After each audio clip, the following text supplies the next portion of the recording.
27 सितंबर 2025। ओम शांति। आज की साकार मुरली। बाप दादा कहते हैं, मीठे बच्चे, तुम अभी सच्ची सच्ची पाठशाला में बैठे हो। यह सत्संग भी है। यहां तुम्हें सद्बाप का संग मिला है जो पार लगा देता है। प्रश्न, हिसाब किताब के खेल में मनुष्यों की समझ और तुम्हारी समझ में कौन सा अंतर है?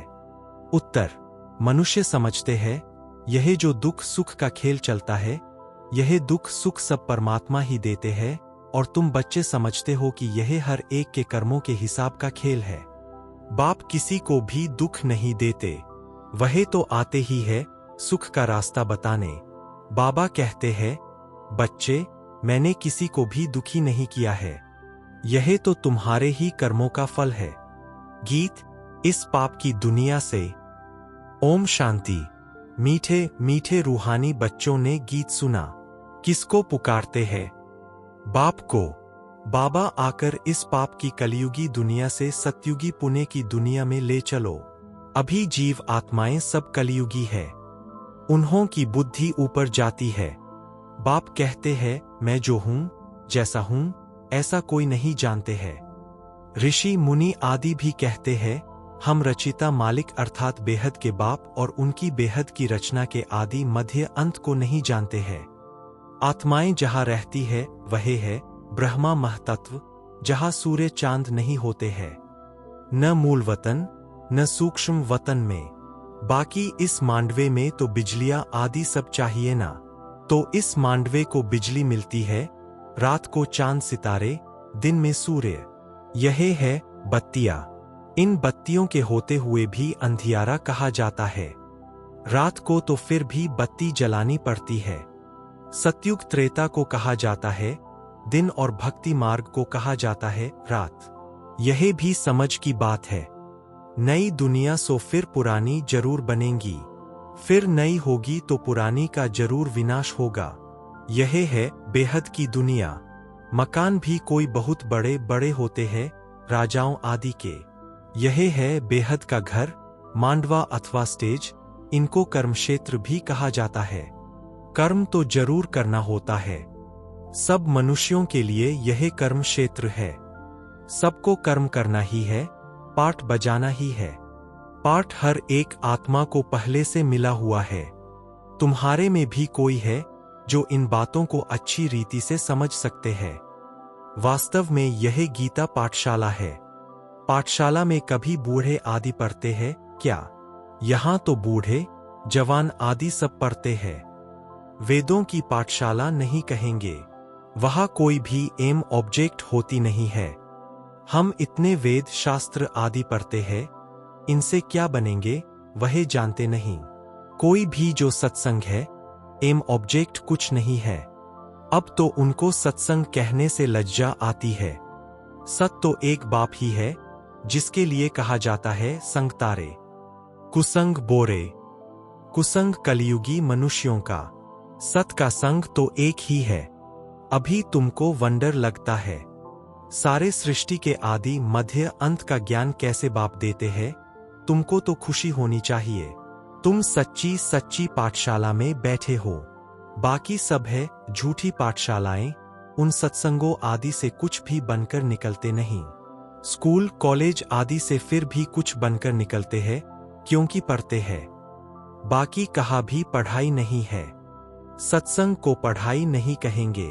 शास्त्र आदि तो पढ़कर फिर दुकान खोल बैठते हैं, पैसा कमाते हैं। ग्रंथ थोड़ा सीखकर गुरुद्वारा खोल बैठ जाते हैं। गुरुद्वारे भी कितने खोलते हैं।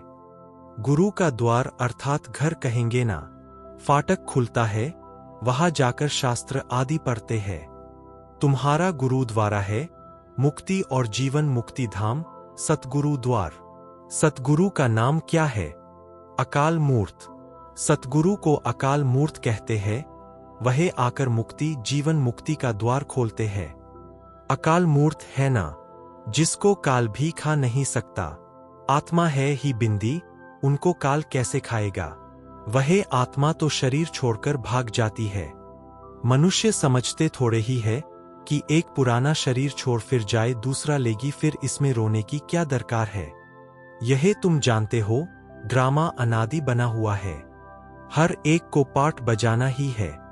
बाप ने समझाया है, सतयुग में है नष्टो मोहा। मोहजीत की भी कहानी है ना।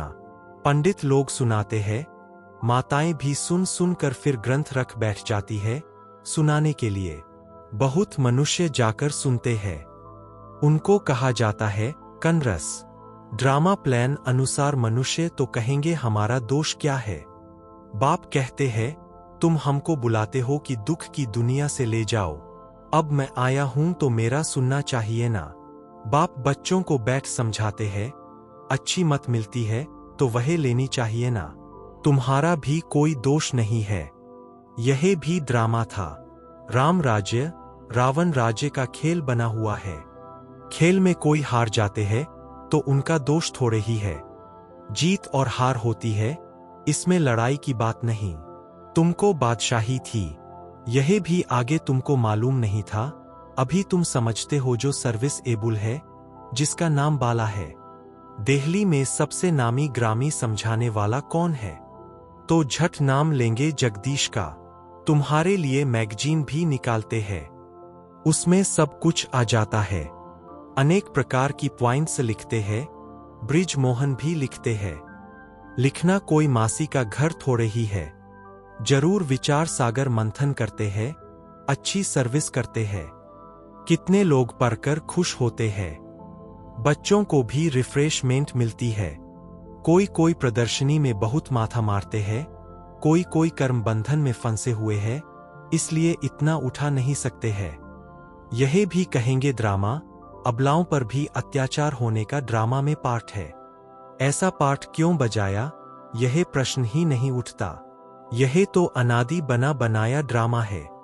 उनको कुछ कर थोड़े ही सकते हैं। कोई कहते हैं, हमने गुनाह क्या किया जो ऐसा पार्ट रखा है। अब गुनाह की तो बात नहीं, यह तो पार्ट है। अबलाएं कोई तो निमित्त बनेंगी जिन पर सितम होंगे। ऐसे तो फिर सब कहेंगे हमको यह पार्ट क्यों नहीं, यह बना बनाया ड्रामा है। पुरुषों पर भी अत्याचार होते हैं। इन बातों में सहनशीलता कितनी रखनी पड़ती है। बहुत सहनशीलता चाहिए। माया के विघ्न तो बहुत पड़ेंगे। विश्व की बादशाही लेते हो तो कुछ मेहनत करनी पड़े। ड्रामा में आपदाएं, खिटपिट आदि कितनी है। अबलाओं पर अत्याचार लिखा हुआ है। रक्त की नदियां भी बहेंगी, कहा भी सेफ्टी नहीं रहेगी। अभी तो सुबह को क्लास आदि में जाते हो सेंटर्स पर, वह भी समय आएगा जो तुम बाहर निकल भी नहीं सकेंगे। दिन प्रतिदिन जमाना बिगड़ता जाता है और बिगड़ना है। दुख के दिन बहुत जोर से आएंगे। बीमारी आदि में दुख होता है तो फिर भगवान को याद करते पुकारते हैं। अभी तुमको मालूम है बाकी थोड़े दिन है, फिर हम अपने शांति धाम सुख धाम जरूर जाएंगे। दुनिया को तो यह भी पता नहीं है। अभी तुम बच्चे फील करते हो ना, अभी बाप को पूरी रीति जान गए हैं। वह सब तो समझते हैं परमात्मा लिंग है। शिवलिंग की पूजा भी करते हैं। तुम शिव के मंदिर में जाते थे, कभी यह ख्याल किया कि शिवलिंग क्या चीज है? जरूर यह जड़ है तो चैतन्य भी होगा। यह तब क्या है? भगवान तो रचता है ऊपर में, उनकी निशानी है सिर्फ पूजा के लिए। पूज्य होंगे तो फिर यह चीजें नहीं होंगी। शिव काशी के मंदिर में जाते हैं, किसको पता थोड़े ही है भगवान निराकार है। हम भी उनके बच्चे हैं। बाप के बच्चे होकर फिर हम दुखी क्यों हैं? विचार करने की बात है ना। आत्मा कहती है हम परमात्मा की संतान है, फिर हम दुखी क्यों हैं? बाप तो है ही सुख देने वाला, बुलाते भी है, हे भगवान हमारे दुख मिटाओ। वह कैसे मिटाए? दुख सुख यह तो अपने कर्मों का हिसाब है। मनुष्य समझते हैं सुख का एवजा सुख, दुख का एवजा दुख परमात्मा ही देते हैं, उन पर रख देते हैं। बाप कहते हैं मैं कभी दुख नहीं देता हूं, मैं तो आधाकल्प के लिए सुख देकर जाता हूं। यह फिर सुख और दुख का खेल है। सिर्फ सुख का ही खेल होता फिर तो यह भक्ति आदि कुछ न हो। भगवान से मिलने के लिए ही यह भक्ति आदि सब करते हैं ना। अब बाप बैठ सारा समाचार सुनाते हैं। बाप कहते हैं, तुम बच्चे कितने भाग्यशाली हो। उन ऋषि मुनियों आदि का कितना नाम है। तुम हो राज ऋषि, वह है हठयोग ऋषि। ऋषि अर्थात पवित्र। तुम स्वर्ग के राजा बनते हो तो पवित्र जरूर बनना पड़े। सतयुग त्रेता में जिनका राज्य था उनका ही फिर होगा, बाकी सब पीछे आएंगे। तुम अभी कहते हो हम श्रीमत पर अपना राज्य स्थापन कर रहे हैं। पुरानी दुनिया का विनाश होने में भी समय तो लगेगा ना। सतयुग आना है, कलयुग जाना है। कितनी बड़ी दुनिया है। एक एक शहर मनुष्यों से कितना भरा हुआ है। धनवान आदमी दुनिया का चक्र लगाते हैं, परंतु यहां सारी दुनिया को कोई देख न सके। हाँ, सतयुग में देख सकते हैं, क्योंकि सतयुग में है ही एक राज्य। इतने थोड़े राजाएं होंगे। यहां तो देखो कितनी बड़ी दुनिया है। इतनी बड़ी दुनिया का चक्र कौन लगाए। वहां तुमको समुद्र में जाने का नहीं है। वहां सीलोन, बर्मा आदि होंगे। नहीं, कुछ भी नहीं। यह कराची नहीं होगी। तुम सब मीठी नदियों के किनारे पर रहते हो। खेती बाड़ी आदि सब होती है। सृष्टि तो बड़ी है। मनुष्य बहुत थोड़े रहते हैं, फिर पीछे वृद्धि होती है। फिर वहां जाकर अपना राज्य स्थापन किया। धीरे धीरे हप करते गए, अपना राज्य स्थापन कर दिया। अभी तो सबको छोड़ना पड़ता है। एक भारत ही है जिसने किसी का भी राज्य छीना नहीं है, क्योंकि भारत असल में अहिंसक है ना। भारत ही सारी दुनिया का मालिक था और सब पीछे आए हैं, जो टुकड़े टुकड़े लेते गए हैं। तुमने कोई को हप नहीं किया है, अंग्रेजों ने हप कर लिया है। तुम भारतवासियों को तो बाप विश्व का मालिक बनाते हैं। तुम कहा गए थोड़े ही हो। तुम बच्चों की बुद्धि में यह सारी बातें हैं। बूढ़ी माताएं तो इतना सब समझ न सकें। बाप कहते हैं, अच्छा है जो तुम कुछ भी पढ़ी नहीं हो। पढ़ा हुआ सब बुद्धि से निकालना पड़ता है।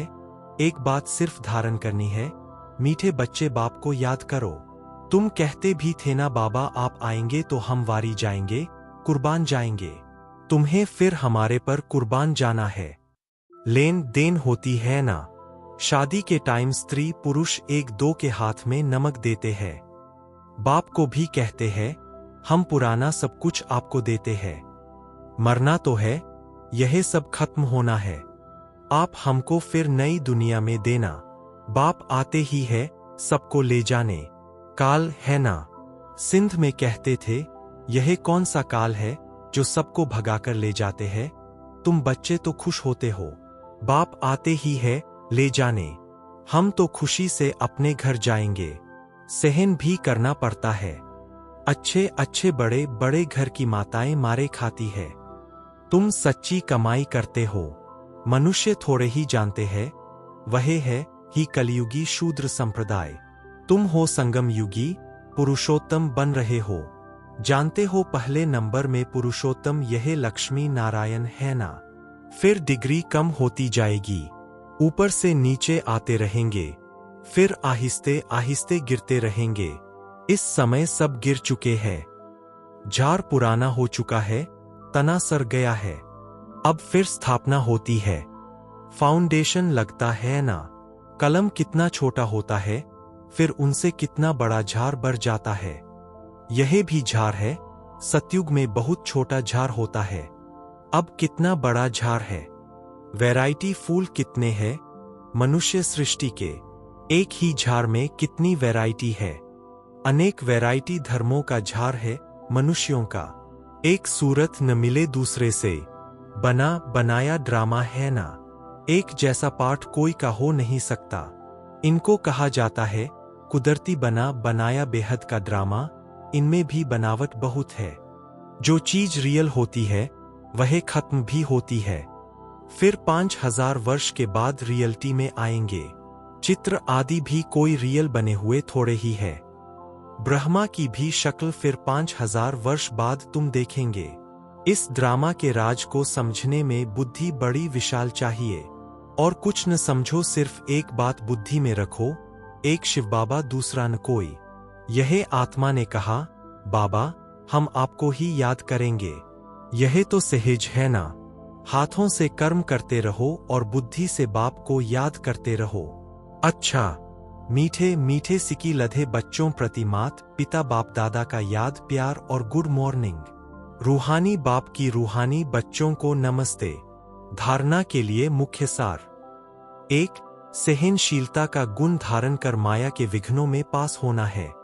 अनेक आपदाएं आएंगी, अत्याचार होंगे, ऐसे समय पर सहन करते बाप की याद में रहना है, सच्ची कमाई करनी है।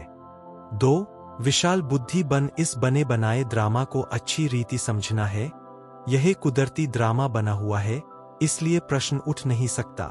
बाप जो अच्छी मत देते हैं उस पर चलते रहना है। वरदान, मायाजीत, विजयी बनने के साथ साथ पर उपकारी भव। अभी तक स्व कल्याण में बहुत समय जा रहा है, अब पर उपकारी बनो। मायाजीत विजयी बनने के साथ साथ सर्व खजानों के विधाता बनो, अर्थात हर खजाने को कार्य में लगाओ। खुशी का खजाना, शांति का खजाना, शक्तियों का खजाना, ज्ञान का खजाना, गुणों का खजाना, सहयोग देने का खजाना बांटो और बढ़ाओ। जब अभी विधातापन की स्थिति का अनुभव करेंगे अर्थात पर उपकारी बनेंगे, तब अनेक जन विश्व राज्य अधिकारी बनेंगे। स्लोगन, विश्व कल्याणकारी बनना है तो अपनी सर्व कमजोरियों को सदाकाल के लिए विदाई दो। अव्यक्त इशारे, अब लगन की अग्नि को प्रज्वलित कर योग को ज्वाला रूप बनाओ। जैसे किला बांधा जाता है जिससे प्रजा किले के अंदर सेफ रहे। एक राजा के लिए कोठरी नहीं बनाते, किला बनाते हैं। आप सभी भी स्वयं के लिए, साथियों के लिए, अन्य आत्माओं के लिए ज्वाला रूप याद का किला बांधो। याद के शक्ति की ज्वाला हो तो हर आत्मा सेफ्टी का अनुभव करेगी। अच्छा, ओम शांति।